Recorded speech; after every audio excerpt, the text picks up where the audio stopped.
Good morning and welcome to Williams Dog Training Company. We're here today with Fred and Ginger, and what we're going to be demonstrating for you today is Ginger's ability to understand and respond to her obedience commands, the corrections and motivations that we use while we're working with her, and the training equipment that we're using. Fred is using a regular 6-foot training leash, and he keeps the bulk of that leash folded neatly in his right hand, which leaves his left hand free to give the correction. The correction that we give is a tug and let go on the training collar, which is the second piece of equipment that we're using. Ginger has been fitted with her own personal training collar, and we will be sure to show you how to properly put that collar on and use it during your one-on-one lesson. Ginger is sitting very nicely on Fred's left-hand side, which is where all of our obedience training takes place. The first command that they're going to go ahead and demonstrate for you is heeling, and heeling is proper walking on a leash.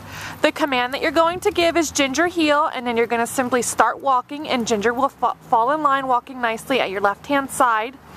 She should not be lagging behind on that leash, nor should she be lunging ahead and trying to pull on that leash.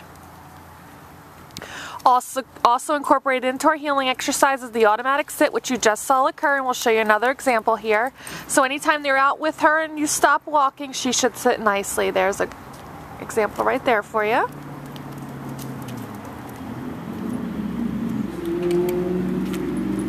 Show you another example of that automatic sit right here. Good job. Now the next command they're going to demonstrate is the stay command, and the stay command is a hand and voice command. You're going to use the open flat of your left palm an inch or so in front of her muzzle and the one-word command to stay. You then walk out to the end of the training leash, and she should remain seated throughout the entire command. This is a great command to practice frequently throughout your day to help build up her ability to stay for longer periods of time. You want to start at about 1 minute and slowly increase your intervals of time up to about 3 minutes. When you return back, be sure to walk all the way around and behind as an added distraction. She did a fabulous job remaining seated. Fred gives her a little pet to let her know that, and they're going to run through their heel sit and stay again. It's very important that when you're working her through her commands, that anytime she completes the commands appropriately, let her know by either telling her or giving her a pet. And if she does not, give her a firm no and a tug and let go on that training collar. Okay. Fred leaves her another sit, stay. And this time they're going to demonstrate the recall or the come on command. Use her name to call her in. She should come and sit nicely in front of you. And return her to heel position by heeling her around the back of you, returning her to your left-hand side where she should then sit nicely waiting for her next command. And they're going to demonstrate that again. Leave her in a sit stay out to the end of the leash. Ginger come is the command. She should come in and sit nicely.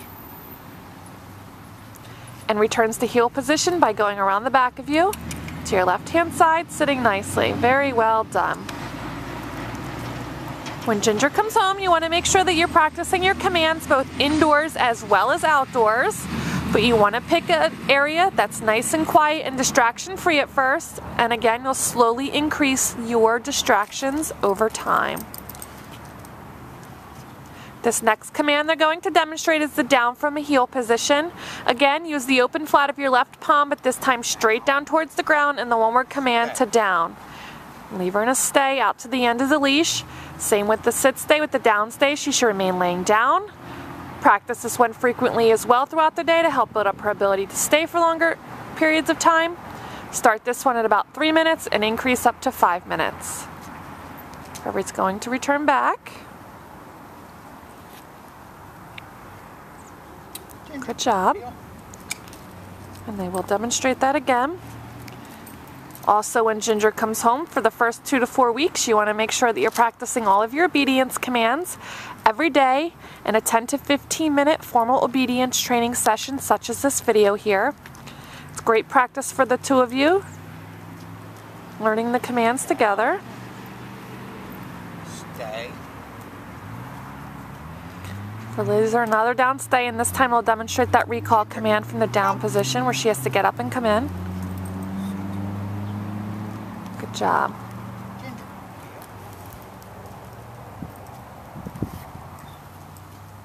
Good girl. We do have one last command to demonstrate for you, and that command is our down from a distance command. We're going to give Fred and Ginger a moment to set up for that. You can see throughout the different movements of her training session. He's constantly practicing her sit-stay, or her automatic sit, I'm sorry.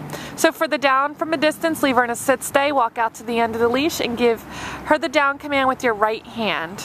Down. Good job. Returns back. We've demonstrated for you today all the obedience commands that Ginger has learned here at school. It's been a pleasure working with Ginger, and we thank you again for choosing Williams Dog Training Company as your personal dog trainer.